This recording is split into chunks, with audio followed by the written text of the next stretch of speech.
তো হাই বন্ধুরা, তোমরা সবাই কেমন আছো? আশা করি তোমরা সবাই ভালো আছো, আর আমিও খুবই ভালো আছি। আর আমি সেদিন যাচ্ছিলাম কালী পুজোর প্যান্ডেল দেখতে। আর এই দেখো, আমি পান্ডুয়ায় চলে এসেছি। আমাদের এখানে খুব সুন্দর প্যান্ডেল হয়, তাই আমি পান্ডুয়ায় চলে এসেছি, অন্য কোথাও আমাদের যেতে হয় না। আর পান্ডুয়াতে খুব সুন্দর প্যান্ডেল হয়, তোমরা যদি দেখতে চাও অবশ্যই আসতে পারো। আর এই দেখো কি সুন্দর একটা লাইটিং করেছে, আর আমার খুবই ভালো লেগেছিলো, এগুলো সবই ভালো লেগেছিলো। আর তারপরে আমরা হাঁটছিলাম, হেঁটে হেঁটে কাউন্টারের সামনে আসলাম। আর এখানকার প্যান্ডেলটা অতটাও সুন্দর হয়নি, তাই আমি এই যে বাইরে থেকে দেখে চলে আসলাম।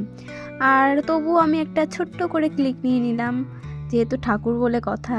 আর তারপরে এইখানে একটু ফটো মটো তুলে এখানটা আমার খুব বেশ ভালো লেগেছিল। আর তারপর দেখো, এখানটায় শিবের মাথায় জল ঢালছে, কি সুন্দর লাগছিল এটা।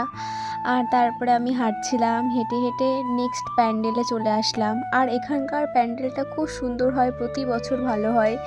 আর এবছরের মতো এবারও খুব সুন্দর হয়েছিল, আর এতটা ভিড় হয় বলার মতন নয়। তো দেখতেই পাচ্ছ তোমরা, আমি আস্তে আস্তে যাচ্ছি। আর প্যান্ডেলটা খুব সুন্দর থিম করেছিল, একটা অসাধারণ যাকে বলা হয়। আর তারপর আমি প্যান্ডেলের মধ্যে প্রবেশ করলাম। আর এই দেখো কত সুন্দর কারুকার্য করা মূর্তিগুলো দাঁড়িয়ে আছে, আর আমি সবগুলোর ভিডিও ক্লিক তুলে নিচ্ছিলাম। আর তারপরে দেখো, আমরা ঠাকুর দেখতে চলে আসলাম, কত সুন্দর লাগছিল। আর তারপরে একটু নিজের ফটো তুলে নিলাম, বিচ্ছিরি মুখ তবুও তুললাম। তো তারপরে নেক্সট প্যান্ডেলে চলে আসলাম। আর এই রকম প্যান্ডেল দুটো হয়েছে, আমি তোমাদের দুটোই আমি দেখাবো। তো দেখতে পাচ্ছ, নীল কালারের প্যান্ডেলের থিমটা হয়েছিল, আর ফুল টুল দেওয়া ছিল, জানি না কি থিম জানি না। তারপরে পাশে গান হচ্ছিল, আমরা গানটা স্কিপ করে সামনে প্যান্ডেলের দিকে চলে আসলাম, কারণ আমাদের গান শুনলে হবে না, প্যান্ডেলগুলো সব দেখতে হবে। তারপরে দেখো, আমি একটু রঙিন ভঙ্গি করে ভিডিও করছিলাম, একবার ব্ল্যাক কালার করে দিচ্ছি, একবার ঠিক করে নিচ্ছি, তারপর সামনে এগিয়ে যাচ্ছি। আর আমি একটু কথা বলতে কেমন হচ্ছে আমার, তো প্লিজ আমাকে ক্ষমা করে দিও যদি ভুল ত্রুটি হয়ে থাকে। আর আমি এভাবে সামনে যাচ্ছি, আর এই যে দড়ি টাঙানো ছিল, আমি দড়ি টপকে ভিতরে ঢুকে গেলাম। সে যাই হোক, আমি, আমার মা, ভাই সবাই গেছিলো। আর এই যে আমার ভাই সামনে, আমি ভাইয়ের মুখটা তুলতে ভুলে গেছি। এটা আমার ভাই তো? না না না না না, সরি সরি সরি, আমার ভাই না, সরি সরি। তো যাই হোক, আমি ভিডিওটা পোস্ট করতে লেট হয়ে গেছে, তো মানে এটা আগের বছরের ভিডিও, তাই আমি না সব ভুলেই গেছি। তবুও আমি যতটা মনে আছে আমি ততটা দেওয়ার চেষ্টা করছি। আর দেখো, ভিতরটা অনেক সুন্দর ছিল। তারপরে আমি পান্ডুয়া এই যে প্যান্ডেলগুলোর এই লাইটিংগুলোর ক্লিক তুলে নিচ্ছিলাম, আর অনেক ভিড় ছিল, আর আমি ভিডিও করছিলাম বলে দেখছিল সবাই। তো নেক্সট আমাদের ডেস্টিনেশনে চলে আসলাম।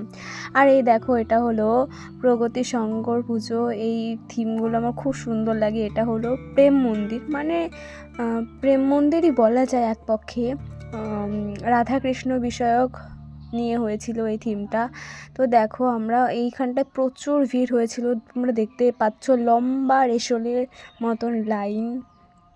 তো যাই হোক, আমি আস্তে আস্তে করে যাচ্ছিলাম, এই যে এত ভিড় কি বলবো। আর এইখানটায় একটা মহা বিপদ ঘটে গেছিলো, চলো তোমাদের সব বলছি আমি।